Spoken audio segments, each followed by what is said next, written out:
Hi, this is Michael Ordonia of the Los Angeles Times. I'm the mature one in the room right now.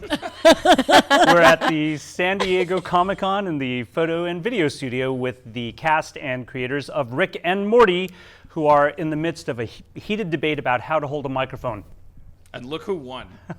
This was the Well, thought. I mean, it's like we're holding it like a cigarette. Isn't this the correct way to hold? Hello? How would you hold a Hold microphone? Don't you do it the How would European you- cigarette way? Or? I'm actually thinking it's also like a nice glass of wine. Yeah, just Kind of just. You're getting the bouquet. Yeah, I'm sort of like I'm letting the air kind of get in there. And This is how I picture Roland Emmerich holding his microphone. He's so German. Like, did you ever hear him? ja, natürlich.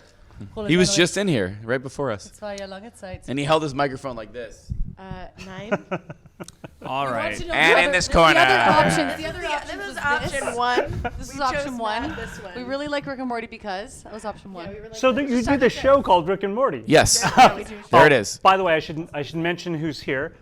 In back we have creators Dan Harmon and Justin Roiland, who is also the voice of Rick and Morty. And we have Spencer Grammer and Sarah Chalke. Yay! Woo! Thank you. It's my pleasure. That was awesome. It's my pleasure. If I had a microphone to hold, I would drop it now. So, Pickle Rick has become something of a phenomenon. Yeah. I actually see the shirts everywhere because he's awesome. Can we expect more Pickle Rick in the future, or are you just moving on from Pickle Rick? Well, I mean, he turned himself into a pickle to get out of therapy, and it kind of turned into a bit of a problem he had to Situation. fight his way out of. Yeah. I don't imagine he would do that again. I think he learned a lesson of like, okay, I got out of it, but I really, really cut it close there. Like he could have died in the sewers. Yeah. I mean, at the hands of rats, and he thank God did. He he persevered. he did. But that sounds like a Saturday night to me. For Rick. No, Or just for for you, you just hanging out in the specifically. sewers. You just like to hang out pickle of the serum with you everywhere you go. Dude, a rat. invite me I am next not time. might kill you gonna and you're confirm gonna just... or deny any of that, okay? Did you find any Ninja Turtles down there? I'm They always were there. wondering if there's another turtle Was down there. Master Splinter? No. So, do you guys have love any clue whatsoever why that took off so much? Why that became so popular? There are two reasons. One is a kind of a killjoy because it demystifies it, which is just schedule-wise. It was a Comic-Con thing that we showed a clip of it so much in advance of it airing that it was the only little morsel of a currently peaking show that the fans got to see.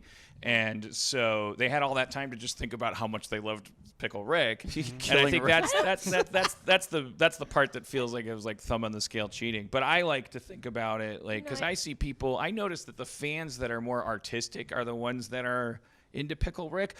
There's more Pickle Rick tattoos. There's a lot of like Pickle Rick sculpture. Like visual artists are very into Pickle Rick, and I think it's because Pickle Rick It's taps shaped like a dick. into well, it's phallic, That's but one thing. I think it's also so emblematic of like self-torture and stuff. Yeah. It's this stupid thing that Rick did to himself. Yeah. That and it's anyone that makes anything like understands the kind of There's gonna be a casualty at some point, and you might turn into a pickle. Well, we do this stuff to Right, like, ourselves in all some the ways, like, time, you do Spencer. weird stuff like you do that. this to yourself all the your time, own worst right? enemy. Yeah, like You're- Superman has General Zod. Rick doesn't have a Moriarty Just or a himself. He has his own like villain, Rick. yeah. Rick will only Yeah. ever be undone by his own complications, and so Yeah. I think people that paint and photograph and tattoo and Make skateboards. We just saw 2 Pickle Rick skateboards. I think they're drawn to that. That's my theory. Okay, Yeah. now I have to admit I hesitate to ask this question, but I really am curious about your use of the story circle. I'm hesitant because this could like become a long discussion. Man, we've been for- using won't that talk. damn story circle. Yeah. Story We've been circle using that forever. god darn story circle since I started using it in like I think it's 2004. like saved as a page. I read he wrote all these little tutorials Yeah. that were originally on the Channel 101 website, and now they're on like a wiki, a Channel 101 wiki, and I send those to people all the effing F word time. I'm trying to, Yeah. Yeah, I never intended for that to be. I mean, any writer would hate to be a writer that tells other writers how to write. That's like probably our worst nightmare. But it's more of a toolkit. I was doing that for people who call themselves not writers and use it as an excuse to not, for instance, shoot things. And so it's like, hey, there's such a thing as a Bob Ross kind of like tutorial here. You don't have to demystify the concept of story. But in the decades since I did that, Graham Linehan, who did the IT crowd, the guy, what was the guy that did Rogue One? Man, I know his name. The writer. Thank you. Gareth. So many professional writers that I truly look up to. Lord and Miller, like they're using it. I've heard secondhand from people that work with them wouldn't that say it out they were on loud the that boat they party did, last but night. other I didn't people even would get to let see you know. them. Was that true? I didn't get to Yeah, meet I know, them. dude. There's so many people I didn't get to see. Anyways, But that's truly flattering, and it's not. Yeah. It's all. It's just a distillation of Joseph Campbell's stuff. It's not. It's not like I know more than him. It's that I was lazier and wanted to demystify that stuff and boil it down to something very it's mathematical. really simple and effective. And it's one of those things for me that I learned it, and then I sort of wanted to forget it. Like, you know what I mean? Like, I learned it, and then I kind of wanted it to be in the back of my mind, not in the forefront while I was breaking story, and it was incredibly helpful for me. I mean, that's like House of Cosby's was like that's why at Channel 101 I started.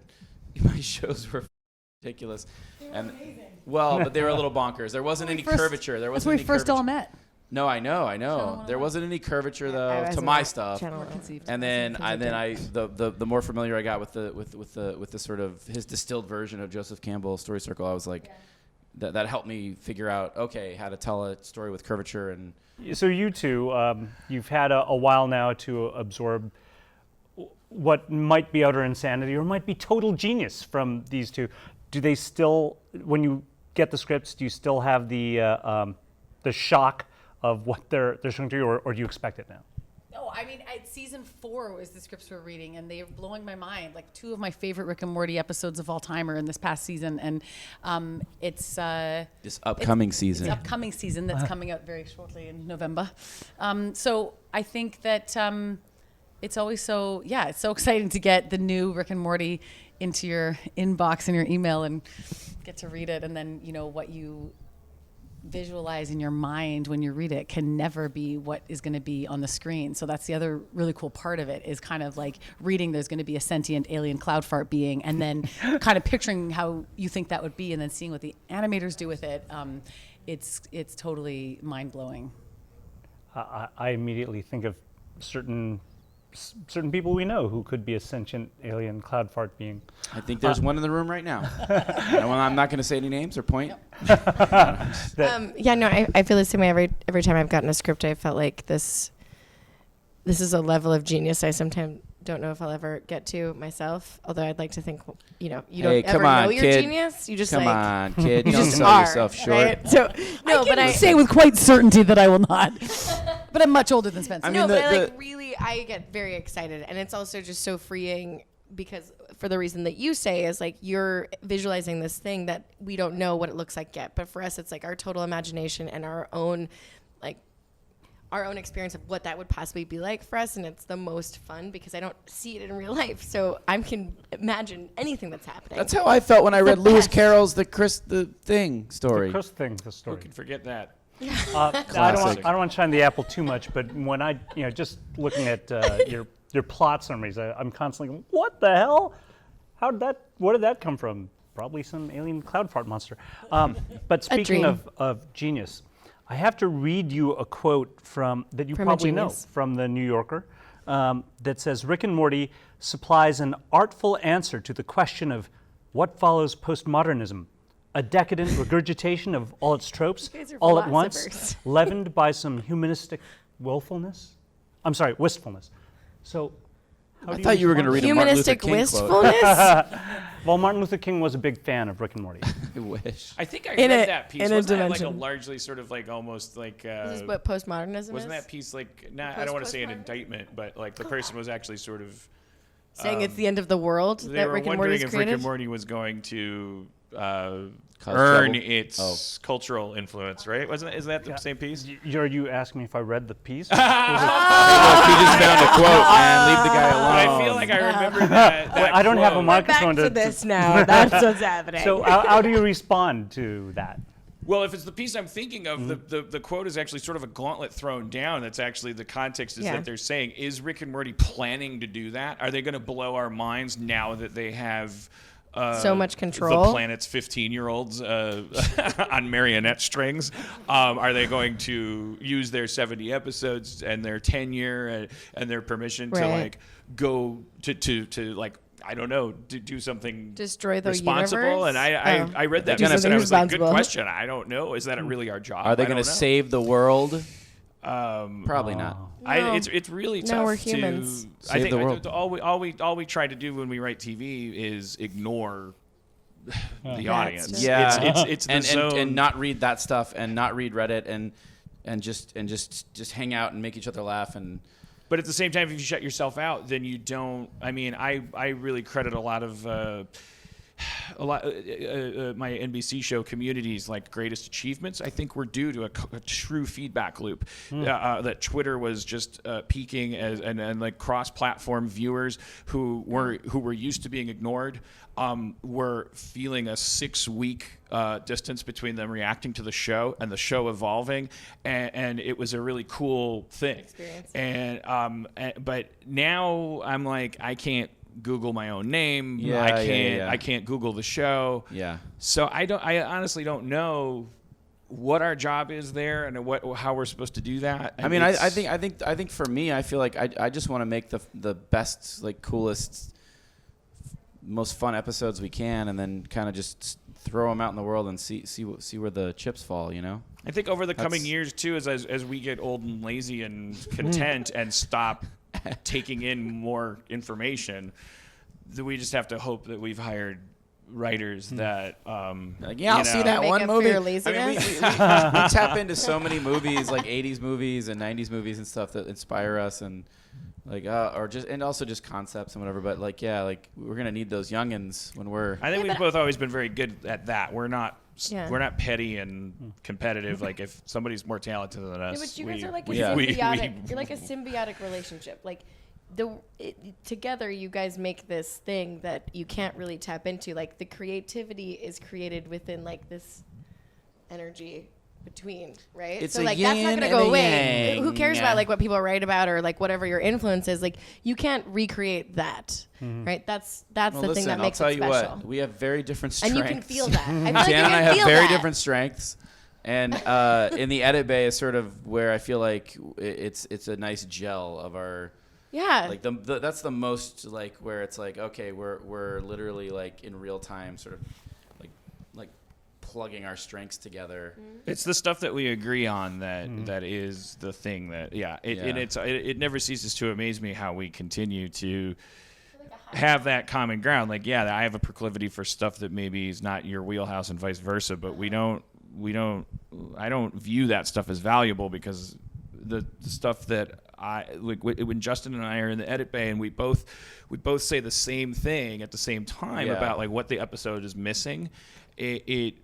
That I think, what am I saying? I don't know. It was very in The sync. difference between the two We have things very makes it similar a real thing. We have very similar comedic sensibilities and very Yeah. similar reactions to episodes, and that's something that I guess we kind of learned late in the game. I feel like that was really season 3.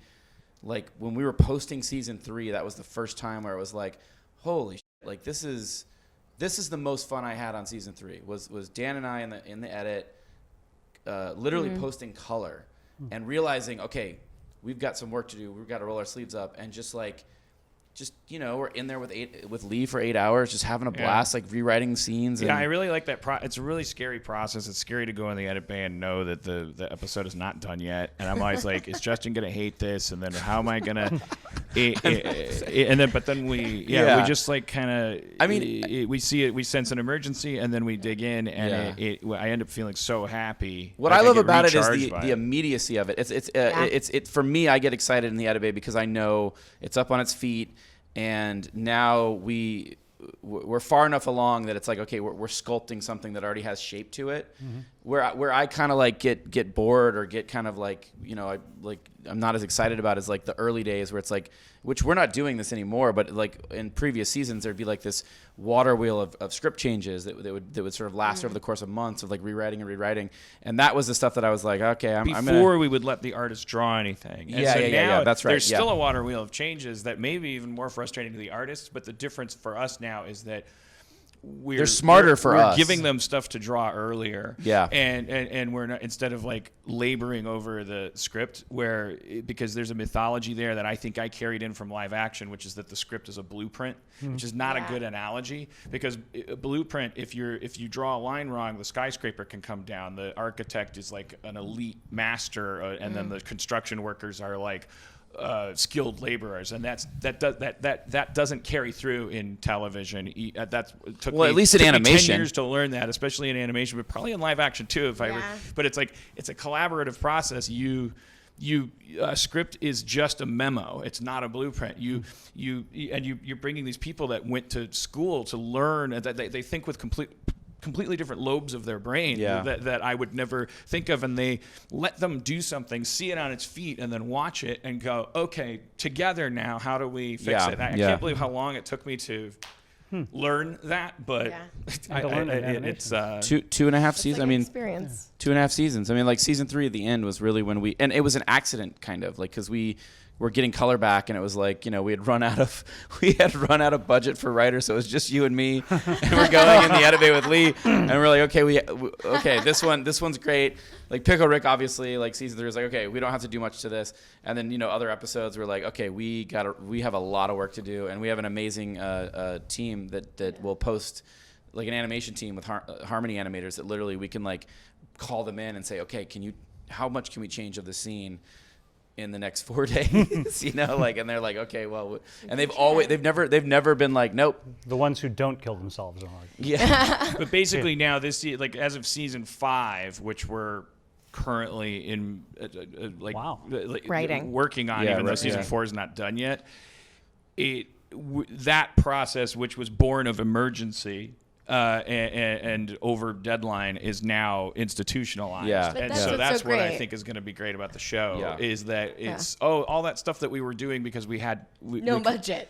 Right, like that's an amazing thing to find out for a restrictive thing. That's what's so great about a weird process like that, where you have all these other external and things the writing change it. The season 5 writing so far has been incredible. Like Breaking Story has been like so much fun. Yeah. And just like I don't know what's happening there, but it sounds great. The writers and you know, the writers. The right. Well, we hired a guy named Scott Martyr. Yeah, Scott Martyr person. Who's sort of helping us sort of, you know, we're so busy, so it's like he's really editor. He's really like the Sherpa of like, okay, he's coming in with all these ideas that the writers have come up with and pitching them, and then we'll be in there for 4 hours and get through maybe 5 ideas, because they're all so good, and we end up like just talking about them and end up leaving the room with like a full broken, I mean really loose, but like, you know, all the 4 quadrants and. It's season 5 so far has been like really incredible. Is so fun. I'm so excited. I have a ton more questions for you about the show, but I'm afraid we're out of time. So I have to Boo. Boo. The New York Times has they gave more us time a lot than more the time. LA Times. New York Times, don't mention them here.